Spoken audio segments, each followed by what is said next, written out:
Welcome to the Success in Africa podcast with Dr. Modupe, your weekly dose of leadership vitamins to make you successful in Africa. Hello and welcome to another episode of the Success in Africa Leadership Podcast. My name is Dr. Modupe Taylor Pierce, and I'm a scholar and practitioner of leadership and organizational development. Simply put, I study what makes people successful. I've been doing this now for about 3 decades with a particular focus on people in Africa. And in this podcast, I share with you stories, lessons, and insights about people having success in Africa. Why do I do this? Because I am obsessed with transforming Africa into a middle-income continent by 2030 and a high-income continent by 2040. And for that to happen, I need you, yes, you listening, you watching, and all of your friends to become successful. So that is why we do what we do, because we want you to be successful. Now, today and for the next 2 episodes, we're going to learn a bit about success straight from the proverbial horse's mouth. As you know, if you are a long-time viewer, sometimes I tell people stories, but sometimes I let them tell their own stories. Today is one such time when we're going to let somebody tell his own story. Our guest today is Dr. Sangu Delle. And don't worry if you struggle to pronounce the name. It's actually quite simple. He hails from Ghana. He's an investor, he's an entrepreneur, he's an author, he's a parent, and he has been successful in Africa.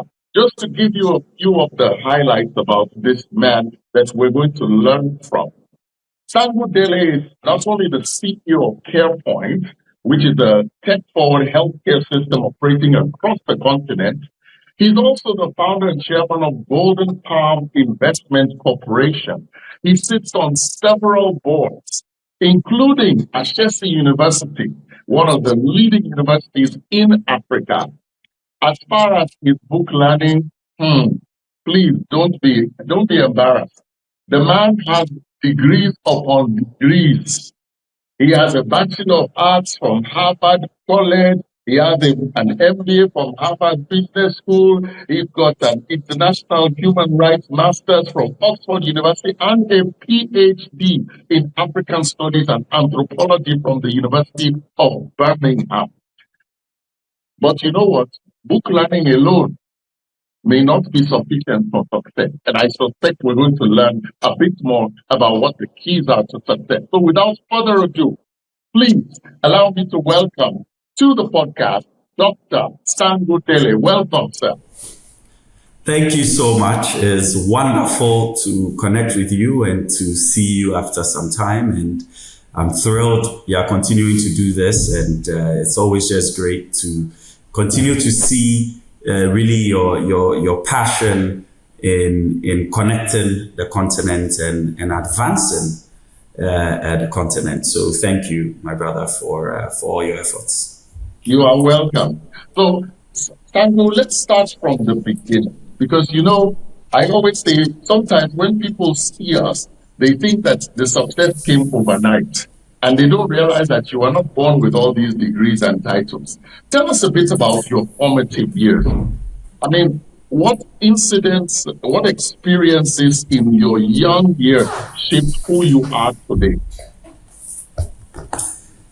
Yeah, it's a great question. I think that a number of key things shaped my formative years. And I will kind of break them down. So one, faith was really important to my parents and in how I was raised. You know, my father comes from a very large family. He was one of 86 children. And at the time, there were no schools. And so it was the Catholic Church that actually sent missionaries out to the Upper West region and other parts of the north of Ghana. And they built the schools, built the hospitals, and built a lot of the social infrastructure. So that's how my father got educated. And so as a result of that, and then, he later got a scholarship from the Catholic Church to study medicine at the University of Padua in Italy. So growing up, faith was just such a huge part of our family, and really has shaped me in so many ways and continues to be a very important part of my family. So that's one. The second thing is my father had co-founded with Ibn Chambers the African Commission on Health and Human Rights. And so during the 90s, that organization was involved in supporting refugees from the civil wars in Liberia and Sierra Leone. And so, we ended up having, I think, between 1,000 or 2,000 of them that the organization housed in Ghana. And so I grew up with a lot of refugees from Liberia and Sierra Leone, some of whom lived in our house. And so anytime I meet friends from Liberia and Sierra Leone, I joke and tell them that you all are my family, because a lot of my formative childhood years included a lot of time with Liberians and Sierra Leoneans. And so what that did was it really had a major impact on me, because at a very young age, I was exposed to people who had faced unimaginable horrors, right? And I had also seen through my father's work the moral responsibility that we have to each other. So that played a huge role on me. It left a huge impression. And I think that it really made me a staunch defender of human rights. And it's part of what actually inspired me to later pursue the Masters in International Human Rights Law from Oxford. I'll say that the third thing that was very formative was my mother. So my mother is an extraordinary woman. And even though she never attended college, she's one of the wisest and most brilliant human beings I know. And she was very intentional about making sure that she was inculcating us with the right sorts of values. And I'll give you some very clear examples. When I was about 5 years old, my mother had this routine she would do, where at the end of the day, before my bedtime prayers, I'll brush my teeth, and she would let me look in the mirror. And she would say, ask yourself, what have you accomplished today? And if you are not satisfied with the answer, don't sleep. It's a bit of a crazy thing to tell a 5-year-old to do. So at the time, I just thought this woman is nuts. But but she made me do it consistently every day. And she would always tell me, the hours are flying and the days shall never return. She used to say that to me all the time. And so you have to proverbially make hay while the sun shines. And the older I got, the more I began to appreciate the wisdom in what she was saying. Right? She was teaching me that tomorrow is not promised. And every day you wake up and you are alive is a gift. What are you going to do with that gift? And so she has been one of the most important figures in my life and has greatly shaped how I have gone about doing everything else I really have done. Amazing. Wow. I would love to meet her. I love the way she said the hours are flying and the days are never returned. Okay, Yeah. so you shared a bit about these formative experiences. Tell us a bit about your education. Where were you educated, and how did your Yes. formal education, along with the informal that you were getting, how did it influence your success?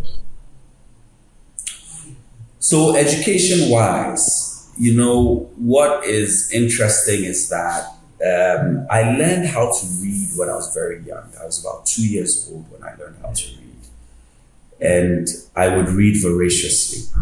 One of the things I'm very grateful to my parents for was really giving me the opportunity to be able to have access to books, to libraries. I would read anything and everything. I would read a dictionary, encyclopedia, some of my father's medical books. I would read everything and I'd be asking so many questions. In fact, there's a funny story that I didn't remember this story, but my aunt was the one who told me about it. She said one day she came to the house and my mother was yelling at me that I'm reading too much. And so she was very confused. She said because she was yelling at my cousin for the opposite reason, that he's not reading enough. So she couldn't understand what was going on. And she told my mom, I'm very confused here. And it turns out that at that time, I had a bit of an appetite for these series and these books that were from the US and Europe. Mm. And so there was a bookstore in Ghana called the EPP bookstore, still exists. And the books were quite expensive. So my mother would go and buy maybe 5 books. And within 2 days, I've read them. So at one point, to slow me down, she said after every book, I need to buy a book, I need to write a book report. And I was still reading that. So at some point she said, I can't just be spending money every 2 days buying new books. So she was upset.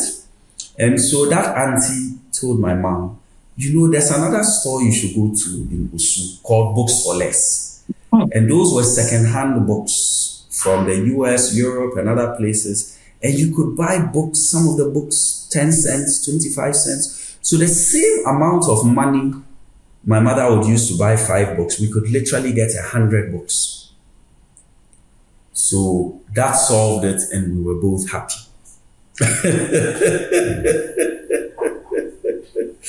So, I always say that my first education was through books. Mm-hmm. Books was also my passport. My first passport were the books because that's how I traveled. Mm-hmm. That's how I knew about the world. That's how I read about Otto von Bismarck and the unification, the creation of Germany through Prussia. That's how I knew about Garibaldi and the unification of Italy in 1861.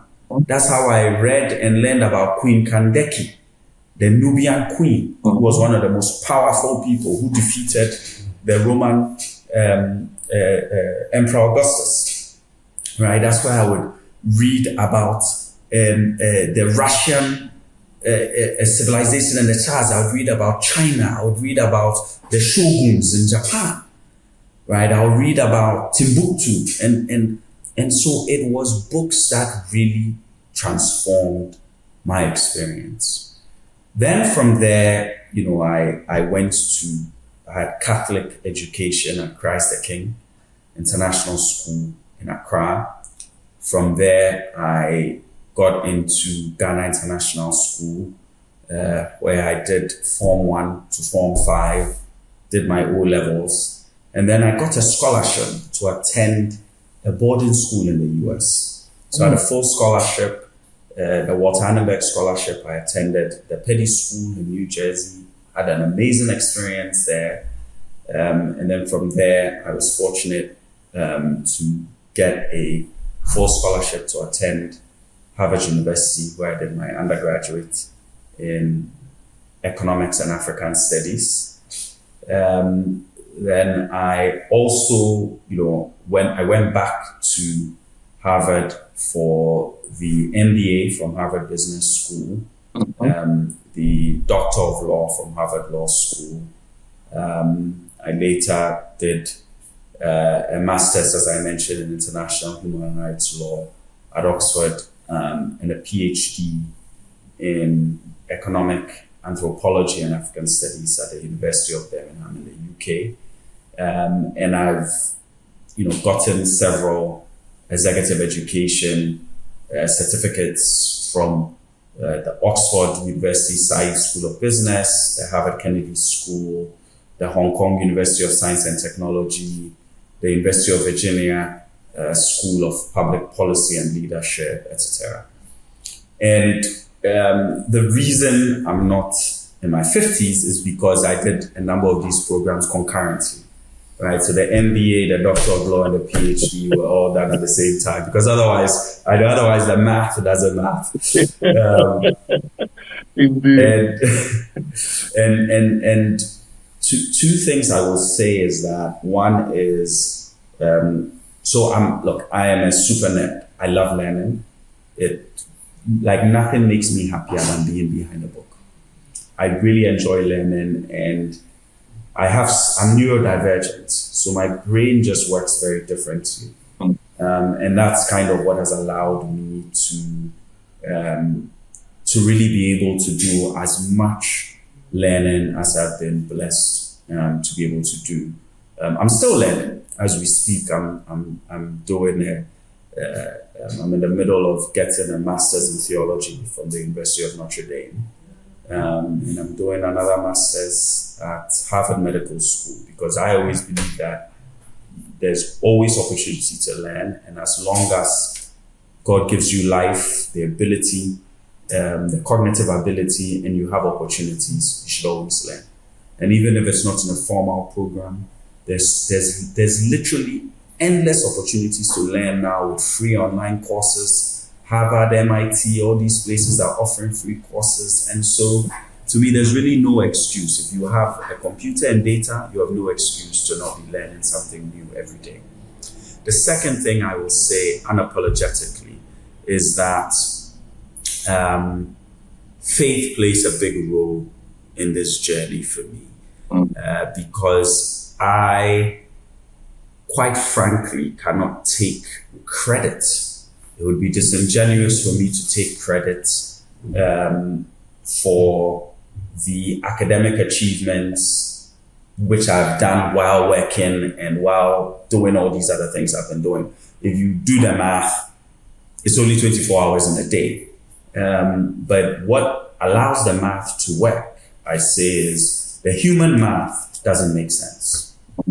But the divine math is what allows for this. And it's something that I live, I experience, and I know that it is only through the grace of the Creator that I've had the blessing and the ability to be able to do all of this. So to Him be all the glory. Amen. Now, somebody, a critic might say, book learning. After this book learning, how has it contributed to your success? Great question. So, I've always rejected the false dichotomy between book learning and, real world, right? I find it to be a lazy binary, right? Because in fact, the two are very much interconnected. And I would say that I very much consider myself a scholar practitioner. And so the theories I learn and what I learn in the classroom actually impacts what I do in the field. And what I do in the field in turn also feeds into and shapes what I learn in the classroom. And I'll give you some concrete examples. When I was doing my PhD in economic anthropology, where I was looking at technology entrepreneurs, As a venture capitalist, that practitioner lens brought a whole new level of insights and a differentiation in how I went about writing the dissertation and in some of the academic articles I'm currently working on. Because it is not looking at this in an abstract. I'm an insider. I'm involved in VC. I know what's happening. And so it brings a certain perspective that enriches the academic discussions. Similarly, a lot of the work that I did and a lot of the insights from the research in turn shaped the work that I do in venture capital. And so I really see it as an interdependent and symbiotic relationship. I also note to a lot of those critics that it is not mutually exclusive. Next year, Golden Palm Investments will be celebrating 20 years, right? And between what we've done at Golden Palm Investments, what we've done at CarePoint in the last 8 years, and the other different things that I've been involved with, I think it would be hard to argue that the Plenty Book Long has not had a meaningful impact, in my trajectory. I love that. Spoken like somebody who has definitely heard questions like that. So what I'm getting from you so far is that, number one, a key part of who you are is based on a faith in God and a recognition that what you have are gifts that are given to you to be used wisely. A second thing that has contributed to your success is a recognition of the importance of serving others, as your father demonstrated by opening his home and his resources to helping others in need. A third thing that you also got, that you learned from your early childhood, was the lesson that time is precious and must always be used accordingly, as your mother taught you by telling you that the hours are flying and the days shall never return. And the final thing I think I'm getting from you is the importance of always being a lifelong learner, because your learning has shaped the quality of your decision making, and your practical experience has also then shaped your learning in a very symbiotic relation. This is amazing. Folks, I hope you are getting some of the great lessons to learn from it, because in our next episode, we're going to go more into how Dr. Sangu Delle became an entrepreneur. Because one would have thought that after all this book learning, he would just be sitting in a university churning out books. But he certainly followed a slightly different route. Join us for the next episode. Tomorrow belongs to those people who prepare for it today. See you next week.